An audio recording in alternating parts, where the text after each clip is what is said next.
பாசம்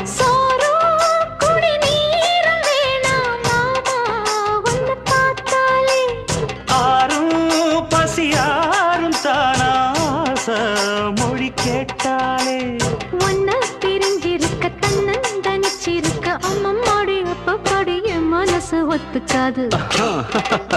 செந்தூர பாண்டிக்கு ஒரு சோடி கிளி கூட